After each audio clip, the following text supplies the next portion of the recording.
साईं कथा अनंत है, साईं नाम अनमोल, जन्म सफल हो जाएगा, साईं साईं बोल। ओम साईं राम, ओम साईं राम, ओम साईं राम। बाबा के चमत्कारों की श्रृंखला में आज मैं आपको एक ऐसी बाबा को पाने का, साईनाथ को अपने पास बुलाने का एक कहानी के द्वारा आपको एक ऐसी शिक्षा देने जा रहा हूं कि बाबा को आप कैसे पा सकते हैं। एक समय की बात है, जो व्यक्ति कहते हैं क्या यज्ञ करने से, क्या पूजा पाठ करने से, क्या जाप करने से बाबा को पाया जा सकता है, तो नहीं। बाबा को कैसे पाया जा सकता है आज मैं आपको बताने जा रहा हूं, जो कि एक कहानी के माध्यम से हम आपको बताने जा रहे हैं। तो आपको उस कहानी को बड़े ही ध्यान पूर्वक अपने आप को एकाग्रचित्त करके सुनना है। मैं आपसे वादा करता हूं कि बाबा को आप भी पा सकते हैं जिस तरह से मैंने पाया है। बाबा आपके पास भी पहुंचेंगे जिस तरह से मेरे पास आए हैं। तो उस कहानी को मैं बताने जा रहा हूं। मेरी आपसे हाथ जोड़कर प्रार्थना है, उसे कृपया करके ध्यान पूर्वक सुने, क्योंकि उसके एक एक शब्द में हमारे बाबा विराजमान होते हुए आपके पास पहुंचेंगे, यदि आप पूर्ण आस्था और विश्वास रखते हैं। एक समय की बात है, बाबा ने एक भक्त के परीक्षा लेने का सोचा कि उस भक्त के पास परीक्षा लेने के लिए पहुंचते हैं, परंतु वह व्यक्ति बाबा का तो जब किया करता था, परंतु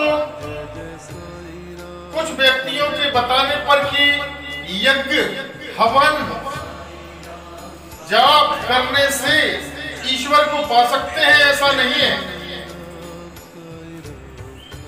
तो उसने, एक व्यक्ति ने उसको सलाह दी कि आपको यज्ञ करना चाहिए, जिससे यज्ञ करने से आपको ईश्वर की प्राप्ति होती है, होते हुए तन मन धन की प्राप्ति होगी। तो उस व्यक्ति ने यज्ञ करने का संकल्प लिया और एक जगह वह यज्ञ करने लगा। उसी समय जो यज्ञ चल रहा था, उसी समय बाबा उसकी परीक्षा लेने के लिए पहुंचते हैं। जब बाबा पहुंचते हैं तो बाबा अपना भेष बदलकर उसी समय यज्ञ का आहुतियां दी जा रही थी, अग्नि देवता को भोजन कराए जा रहे थे। तो पंडित मंत्रों के द्वारा उस व्यक्ति से स्वाहा स्वाहा स्वाहा हवन करवा रहे थे। उसी समय बाबा हमारे एक बच्चे का रूप धारण करके उस व्यक्ति के पास पहुंचते हैं और कहते हैं, मेरे लिए बहुत भूख लगी है, मुझे कुछ खाने को दो। तो वह व्यक्ति इशारों में कहता है, अभी भोग लगेगा, आप कुछ समय बाद आए, अभी यज्ञ चल रहा है, भोजन कराए जा रहे हैं अग्नि देवता को, आप कुछ समय बाद आए। तो बाबा पुनः बोलते हैं, जो कि बच्चे के रूप में उसके पास पहुंचे थे, पुनः पूछते हैं कि मुझे कुछ दे दे, मुझे बहुत तेज भूख लगी है। तो वह पुनः व्यक्ति बोलता है इशारों से कि आप कुछ समय बाद आए, अभी यज्ञ चल रहा है, अभी भोजन नहीं देंगे। तो बाबा वहां से उनके लिए बोल दिया जाता कि यहां से जाएं आप। तो बाबा उसके जो घर बना हुआ होता है, उसके घर पहुंचते हैं, जहां पर उसकी पत्नी होती है। तो उस पत्नी से बाबा पुनः आग्रह करते हैं कि माताजी, मुझे बहुत भूख लगी हुई है, कृपया करके भोजन दें। तो जब वह महिला बाबा को देखती है, इतना सुंदर रूप धारण करके बाबा आते हैं, तो वह बाबा के उस बाल्य रूप पर मोहित होते हुए उन्हें बिठाती है और जो हलवा पूरी पकवान खीर बना हुआ था वह उन्हें खिलाने लगती है। तो दूर से वह व्यक्ति देखता है कि मेरी पत्नी उस भिखारी के लिए यहाँ भोग नहीं लगा है और वह वहां भोजन कराने लगी।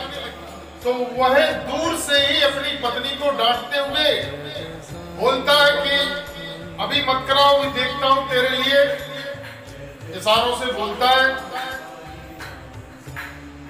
परंतु उसकी पत्नी नहीं मानती है और बाबा को भोजन कराती है। भोजन कराने से बाबा अति प्रसन्न होते हैं और चले जाते हैं। और दूसरे दिन फिर स्वप्न में कहते हैं कि मैं तेरे पास गया था और तूने मुझे भोजन नहीं कराया, तेरी पत्नी ने भोजन कराया है, इसलिए तेरी पत्नी को स्वर्ग का द्वार खुलेगा और यदि तू क्षमा याचना मांग लेता है तो तुझे भी मैं माफ कर दूंगा।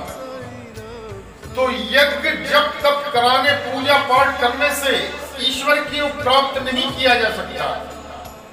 ईश्वर को प्राप्त किया जा सकता है तो वह है भोजन कराने से। और बच्चों में ईश्वर का स्वरूप होता है, इसलिए जब भी यदि कोई व्यक्ति आपके पास पहुंचता है और ईश्वर को आप पाना चाहते हैं तो भोजन का विशेष ध्यान रखें। जब आपके घर में पूजन पाठ होती है तो ईश्वर आपके घर के बच्चों में ही मांगने के रूप में कि मुझे भोजन यह पहले दीजिए, तो उनको पहले दें, ईश्वर को भोग बाद में लगाएं। मैं आपसे वादा करता हूं, यदि आपने भोजन पर विशेष महत्व दिया तो आपके ऊपर ईश्वर की कृपा होते हुए बाबा की कृपा होना शुरू हो जाएगी। यदि आपको हमारा वीडियो पसंद आया तो लाइक, शेयर और सब्सक्राइब करना ना भूलें। फिर भी यदि आपका किसी भी प्रकार का कोई काम नहीं बन पा रहा है तो आप सीधे मुझसे भी संपर्क कर सकते हैं। ओम साईं राम, ओम साईं राम, ओम साईं राम।